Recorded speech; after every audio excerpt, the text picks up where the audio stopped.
सत साहेब सभी को राम राम।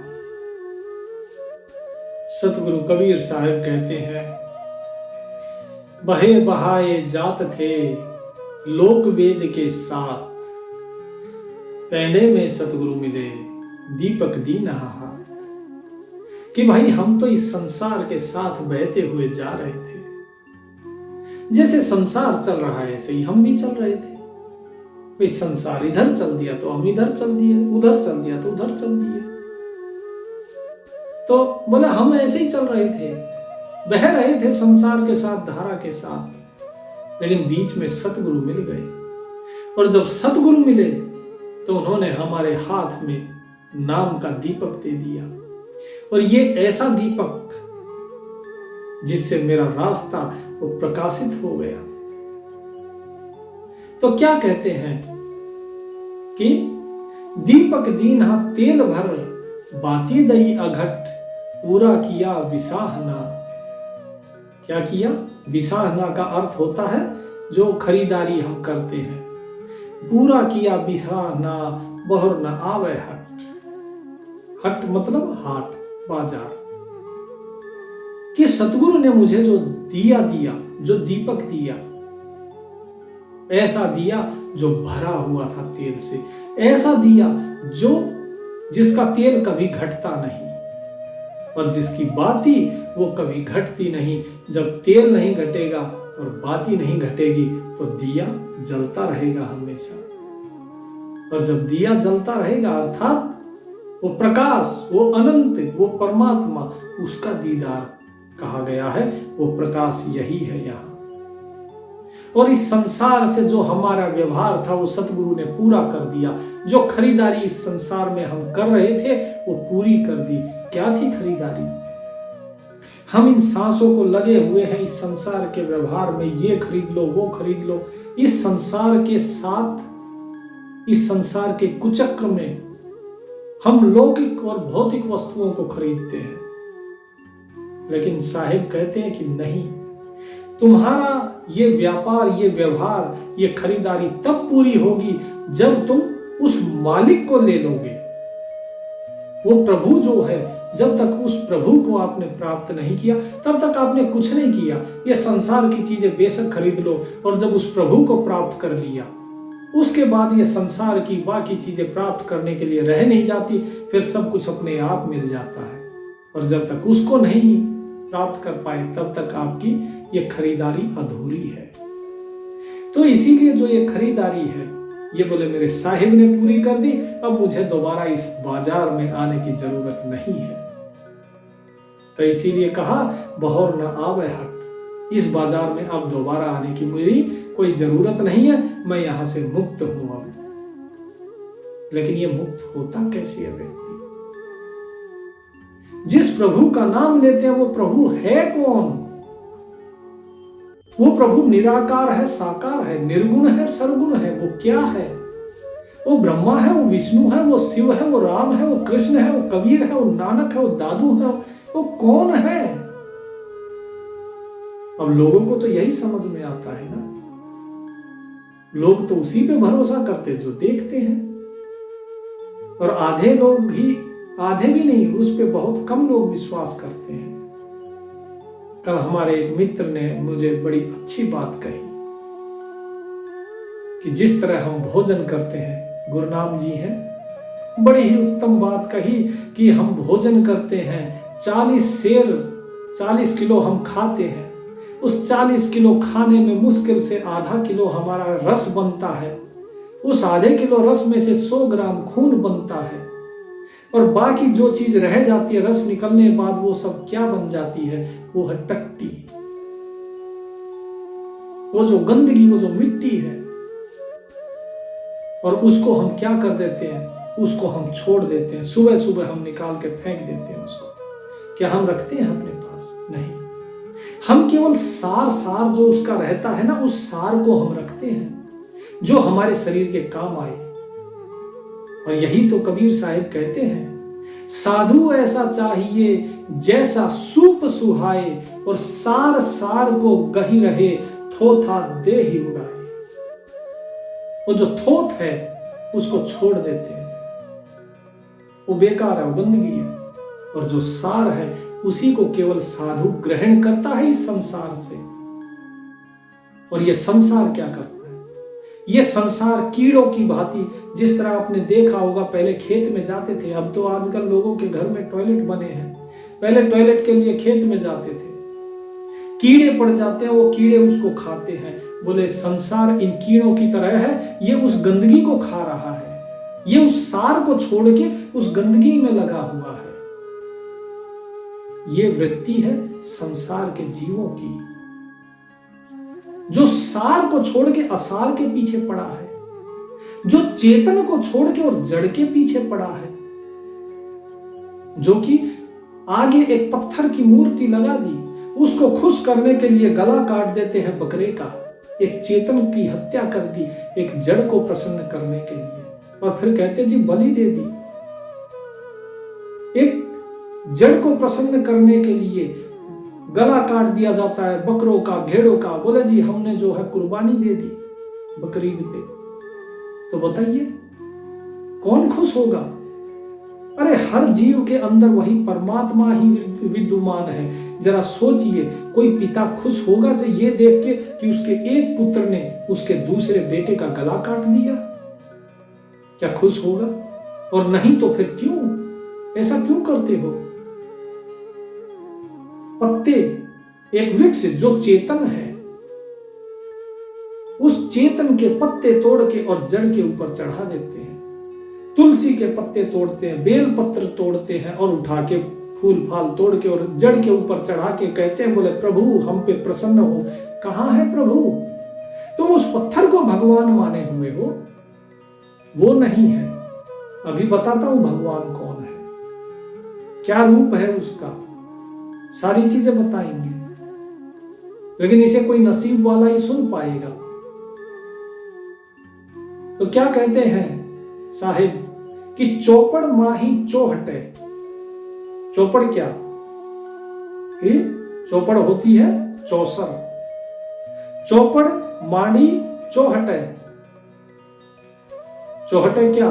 चौपाड़, चौपाल जो होती है गांव में जहां पे पंचायत लगती है। चौपड़ माड़ी चौहटे, सारी किया शरीर। शरीर सारी क्या मतलब? पासा। और सतगुरु दाव बताइया खेले दास कबीर, कि मैंने जो है अब बाजी लगाई है। क्या? चौसर की बाजी। मैंने अब जुआ खेला है। कबीर साहब कहते हैं मैं जुआ खेल रहा हूं, लेकिन उस जुए में दाव किसको लगाया? खुद को। बोले मैंने दाव लगा दिया है अपना। और पासा क्या है? ये शरीर मेरा पासा है, ये सतगुरु ने दाव लगवाया है। क्या कहा कि अपने आप को दाव पे लगा दो। और ये बाजी किसके साथ खेल रहा हूं? ये बाजी खेल रहा हूं मैं मालिक के साथ। अगर मैं जीत गया तो मालिक मेरा, और अगर मैं हार गया तो मैं उस मालिक का।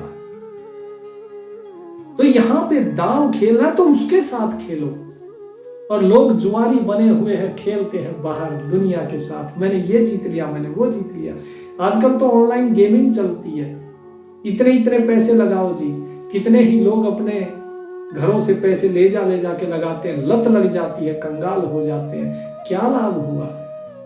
अरे कंगाल ही होना है तो उस मालिक के पास जाके हो, उस मालिक के नाम पे हो, उस मालिक को अपने आप को समर्पित कर दो कि हार गया मैं, अब मैं तेरा दास। और अगर जीत गए तो ये प्रभु अब मेरे। तो वो प्रभु तो प्रेम का भूखा है, कभी उसके साथ प्रेम की बाजी लगा कर तो देखो। खुश रहो बाजी प्रेम की, जो मैं खेलूं पी के संग, और जीत गई तो पिया मोरा, और हारी तो पी के संग। लेकिन लोग इस चीज को समझते ही नहीं। लोग तो उस चीज को समझते हैं जो उन्हें दिखता है। इसीलिए प्रभु ने सबसे पहले क्या किया? भाई अकेले थे, मालिक अकेला था, तो उसने एक खेल रचा। और इस खेल में क्या किया? इस खेल में उसने आवरण डाला। आवरण का अर्थात पर्दा और विक्षेप, ये माया की शक्ति है, आवरण और विक्षेप। प्रभु ने अपनी माया जो है वो माया दिखाई, जैसे कि व्यक्ति है और व्यक्ति की परछाई है, तो ये माया उसकी परछाई है, वो हमेशा प्रभु के साथ रहती है।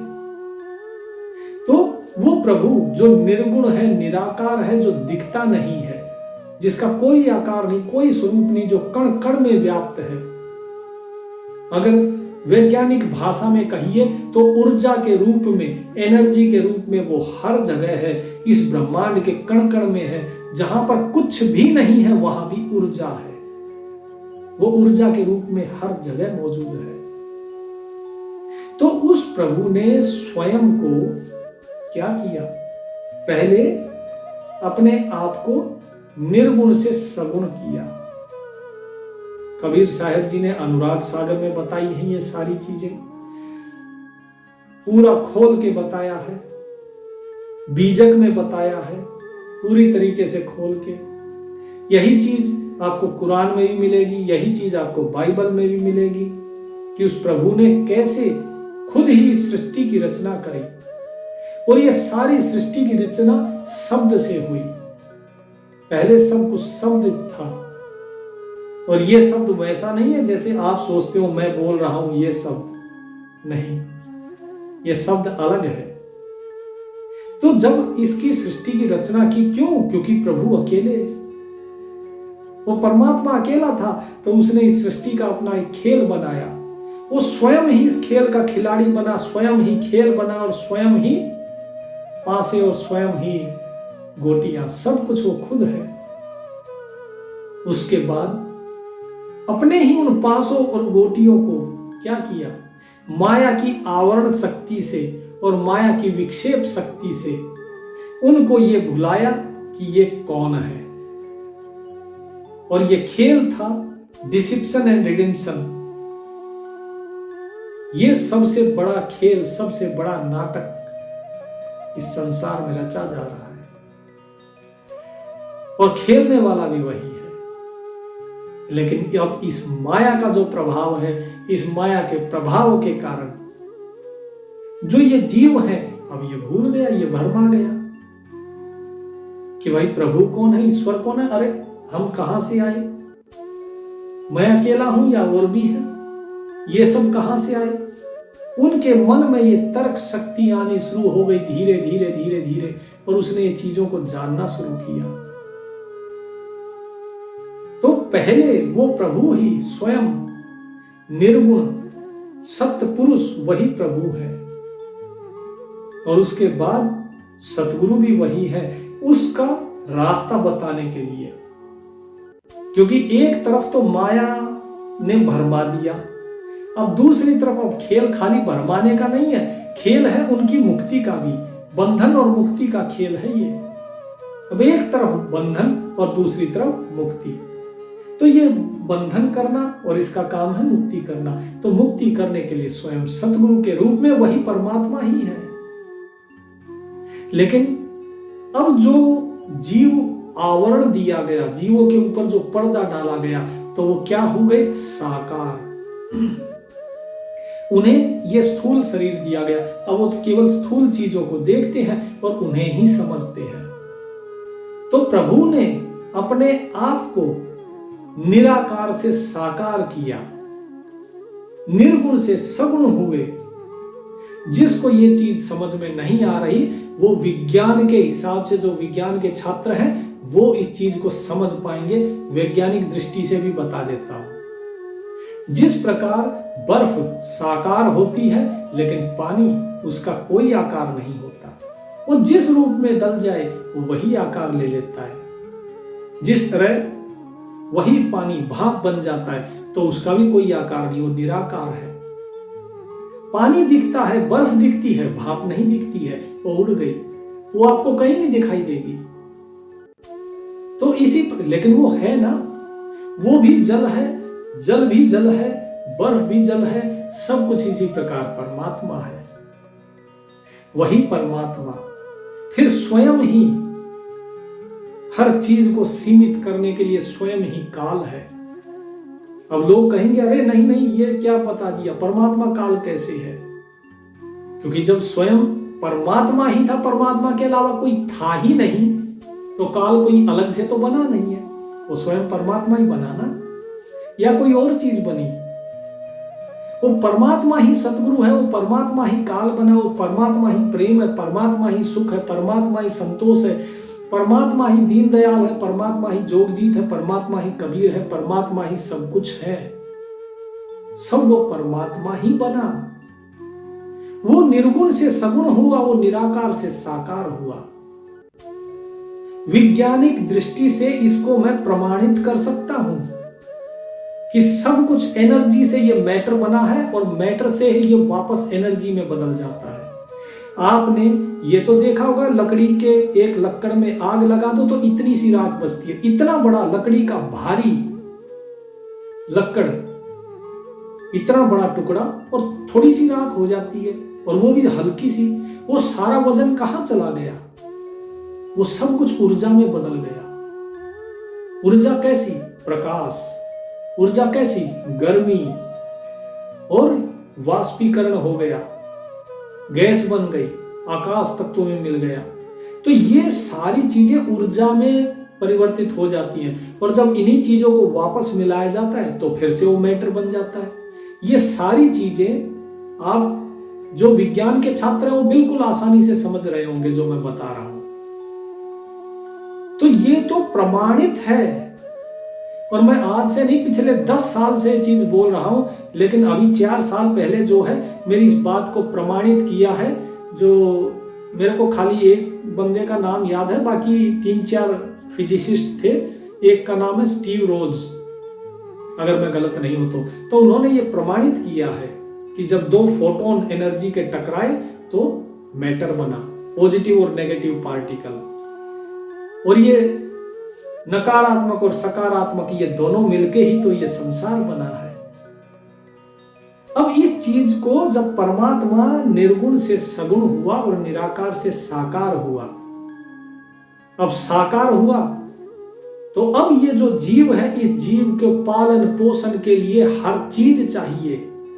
तो वो स्वयं ही सूर्य बना, वो स्वयं ही जल बना, स्वयं ही आकाश, स्वयं ही वायु, स्वयं ही पृथ्वी जहां रहेंगे आप।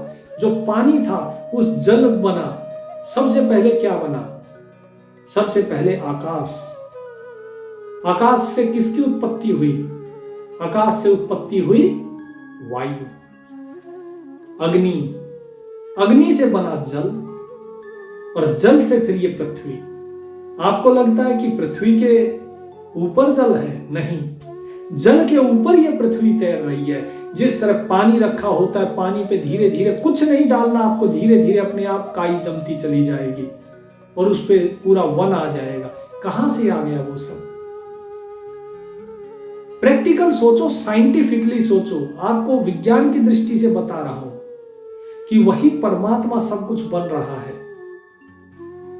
और इसी प्रकार फिर इस सृष्टि का पालन पोषण, इसकी उत्पत्ति, सृजन और इसके विलोपन का कार्य, अर्थात इसके संहार का कार्य करने के लिए ब्रह्मा विष्णु महेश के रूप में वही परमेश्वर उतरे।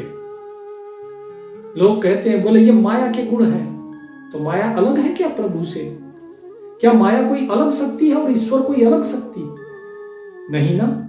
क्या आपकी छाया और आप दोनों अलग अलग हो? आपके बिना आपकी छाया हो सकती है? नहीं हो सकती है।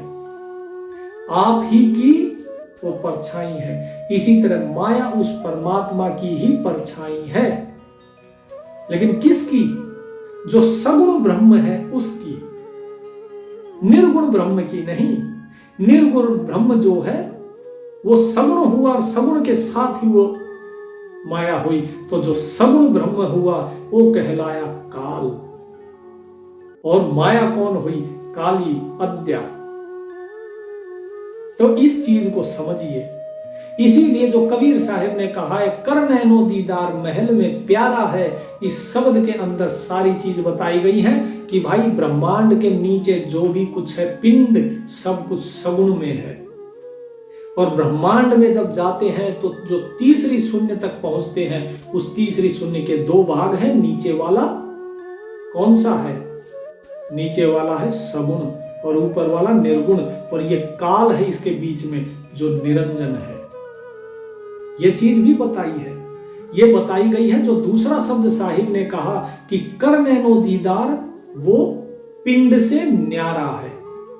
इस चीज को जिसने पढ़ा नहीं वो सत्संग ये सुन लेना।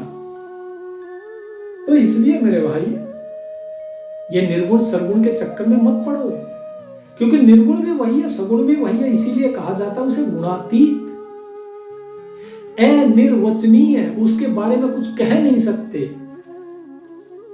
जिसके बारे में कुछ कह सकते हैं, वचन बोले जा सकते हैं जिसके बारे में, उसे कहते हैं वचनीय। जिसके बारे में नहीं बोले जा सकते उसको कहते हैं निर्वचनीय।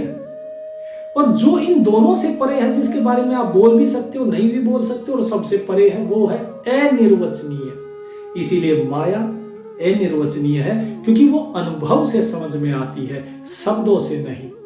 इसी तरह परमात्मा वो अनिर्वचनीय है, क्योंकि वो अनुभव से समझ में आता है, वचनों से नहीं, पोथियों से नहीं। तो ब्रह्मा विष्णु महेश तक अब हम पहुंचे हैं। अब ब्रह्मा विष्णु महेश जो है, ये वही प्रभु की ही तीन गुण है, जो कि माया के रजोगुण, तमोगुण और सतोगुण को धारण करके वही परमात्मा ही खेल रहा है। इसीलिए कबीर साहब कहते हैं कि रजगुण ब्रह्मा, तमगुण शंकर, सतगुण हरि सोई। कहे कबीर राम रमी रहिए, हिंदू तुरक न कोई। कि उस राम में रमे रहो भाई, ना कोई हिंदू है ना तुरक है, क्योंकि ये तो इंसान के बनाए हुए हैं। और रजोगुण, सतोगुण, तमोगुण, ये तीनों माया के गुण धर के स्वयं परमात्मा ही ब्रह्मा विष्णु महेश है। तो इसीलिए किसी की निंदा नहीं करनी, किसी को भी ना बड़ा मानना ना छोटा मानना, क्योंकि सब कुछ प्रभु है। जो व्यक्ति ये कहता है कि विष्णु बड़ा है, शिव छोटा है या ब्रह्मा छोटे हैं, वो बहुत बड़ी ईश निंदा कर रहा है। कभी भी ब्रह्मा विष्णु महेश इनमें से किसी की तुलना नहीं करना, यहां तक कि किसी देवी देवताओं की भी तुलना नहीं करना, किसी की तुलना नहीं करनी। कोई अवतार है, कोई संत है, किसी की तुलना नहीं करनी, क्योंकि हर एक का अपना एक निश्चित कार्य है। उस कार्य को करने और कराने वाला वो परमेश्वर ही है, उसके अलावा और कोई नहीं। इसके बाद ब्रह्मा विष्णु महेश के बाद फिर अलग अलग देवी देवता है, उनके विभाग बांटे गए। कोई जल बरसाएगा, अग्नि देव है, कहीं वरुण देव है, कहीं इंद्र देव है, कहीं धरती माता है, कहीं कोई है, कहीं कोई है। अलग अलग नाना प्रकार के देवी देवता, 33 कोटि देवता बनाए गए, जिनमें 12 आदित्य, 11 रुद्र, 8 वसु और 2 अश्वनी कुमार, ये 33 प्रकार के देवी देवता बनाए गए। जिस प्रकार एक पेड़, एक वृक्ष है, एक वृक्ष में जो जड़ है, जो जड़ है वो सगुण परमात्मा, निर्गुण नहीं बता रहा हूं, वो सगुण परमात्मा। क्योंकि निर्गुण तो वो बीज था जिससे वो जड़ बनी, अब वो बीज आपको नहीं दिखाई देगा, क्योंकि वो बीज जड़ और उस वृक्ष के रूप में परिवर्तित हो गया। लेकिन जब आप अब उस बीज को आप कैसे जानोगे, तो उसका भी बताता हूं। अब इसके बाद यही जो बीज है, बीज से बनी जड़। सबसे पहले क्या, जड़ ही बननी शुरू होती है, फूट करता है बीज, उसमें से कोपल निकलती है और जड़ बननी शुरू होती है, और उसके बाद बीज खत्म, खाली जड़ रह जाती है। तो वो सगुण ब्रह्म है। और उसके बाद फिर जो मोटा तना बन गया वो काल, काल के ऊपर फिर जो मोटी मोटी टहनियां निकल गई वो ब्रह्मा विष्णु महेश। और ब्रह्मा विष्णु महेश फिर किसका पालन कर रहे हैं, पोषण कर रहे हैं, वो करते हैं जो उनसे भी छोटी छोटी टहनियां निकल गई, वो देवी देवता। अब उन देवी देवताओं के आगे और भी छोटी छोटी पत्तियां, फूल, ये सब आ गए। वो कौन है, वो हम लोग हैं, इस संसार के लोग। कि तिर देवा शाखा बहे, पात भया संसार। साहिब अपनी वाणी में बताते हैं कि तीनों देवता ये शाखा है इस वृक्ष की, और पत्ते हम संसार हैं। लेकिन अब देखिए हम कहां देख रहे हैं, हम देख रहे हैं बाहर। अब जब बाहर देखेंगे तो सभी को अपने ये पत्ते अलग अलग दिखाई देते हैं, लेकिन जब अंदर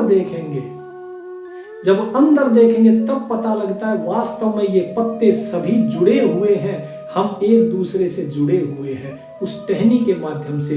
वो टहनी तने से जुड़ी है, जड़ तना शाखा से जुड़ा है और शाखा उस तने से जुड़े हैं जो मोटा तना है, और वो जड़ से जुड़ा हुआ है। तो सब चीज का पोषण वो जड़ ही कर रही है। वो परमात्मा ही है जो सब चीजों का पोषण करता है। वही ब्रह्मा बना हुआ है, वही शिव बना हुआ है, वही विष्णु बना हुआ है, वही देवी देवता बना हुआ है।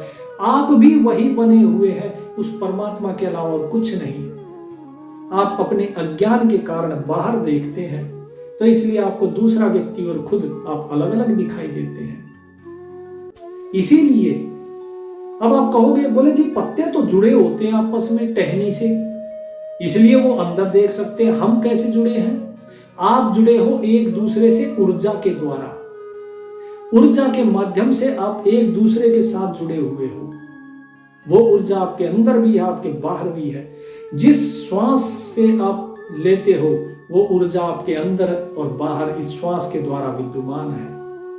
वो हर जगह है, वो कण कण में व्याप्त है। अब जब उसे पाना है तो उसे पाने के लिए अब वही, या तो आप अंदर चलो, अंदर जाओगे, ध्यान साधना समाधि जब लगाओगे तो क्या होता है? जब ध्यान साधना समाधि जब लगती है तो व्यक्ति पाता है किसे? वो पहुंचता है अपने मूल तक। तो जागृत कर ली अपनी सारी कुंडली ने या शक्ति सब जागृत कर ली, मूल तक पहुंच गया। लेकिन अब आगे वो बीज तो नहीं मिला ना। तो बीज कैसे मिले? तो उस बीज के लिए अब वृक्ष क्या करते हैं? वृक्ष सूर्य की रोशनी ग्रहण करते हैं अपने अंदर। तो आपको भी वो अध्यात्म की ऊर्जा अपने अंदर ग्रहण करनी है। पत्ते बाहर नहीं रखते उसको, पत्ते अंदर ग्रहण करते हैं। और अंदर ग्रहण करते हैं तो क्या होता है? जो फोटोसिंथेसिस, प्रकाश संश्लेषण जो कहते हैं, वो क्रिया होती है और उससे क्या बनता है? उससे फल। और उसका फल क्या होता है? उस फल के अंदर होता है वो बीज। तो ठीक इसी प्रकार जब आप अपने अंदर उस ऊर्जा को महसूस करेंगे और जब ये देखेंगे कि सब कुछ वो प्रभु ही है, उसी के आनंद में रहेंगे, उसी से प्रेम करेंगे, ये जो क्रिया है प्रकाश संश्लेषण, फोटोसिंथेसिस, ये क्या है? ये उस प्रभु को अनुभव करना, उसके साथ प्रेम करना, उस पर विश्वास रखना, जो गुरु है, गुरु की सेवा करना। गुरु की जो ऊर्जा है वो गुरु आपको प्रदान करते हैं और उस ऊर्जा से आपके अंदर ये सब कुछ चलता है, प्रेम और विश्वास सब चलता है। जैसे सूर्य अपनी ऊर्जा देता है किसको? पत्ते को।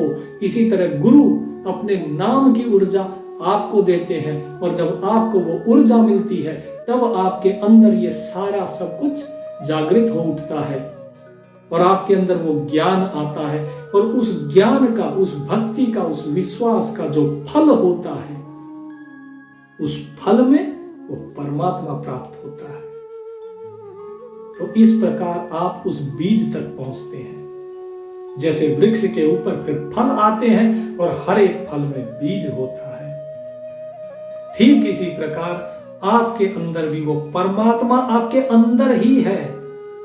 क्या बीज कहीं बाहर मिलता है क्या पेड़ को? नहीं ना। सृष्टि का कण कण आपको ज्ञान देता है। ज्ञान आपको बस लेने की तरीका पता होना चाहिए। वो तरीका आपको गुरु बताते हैं। तो इसीलिए बताया गया कि जो गुरु है, गुरु को तो अगर शीश भी दे दिया जाए तो भी सस्ता है सौदा। आगे बताएंगे आपको कि किस प्रकार जो ये सौदा है, इस सौदे से व्यक्ति का उद्धार होता है। कैसे होता है? ये प्रेम से उद्धार कैसे हो जाता है कि सतगुरु के उपदेश का सुनियो एक विचार, जो सतगुरु मिलता नहीं तो जाता जम के द्वार, कि केवल एक विचार भी अगर सतगुरु का अगर अपने हृदय में धारण कर लिया, उनके उपदेश का, तो बच जाओगे। क्योंकि अगर सतगुरु नहीं मिलता तो व्यक्ति फिर निश्चित ही जम के द्वारे चला जाता है। ये पत्ता जो है टूट के बिखर जाता है, पीला पड़ जाता है, और एक दिन तो ये शरीर त्यागना ही है। तो याद रखिए इस चीज को कि ये शरीर छूटने से पहले जो कर सकते हो कर लो, क्योंकि उसके बाद क्या पता कब ये तन छूट जाए। तो प्रभु का नाम लीजिए, उसके आनंद में रहिए। सत साहिब।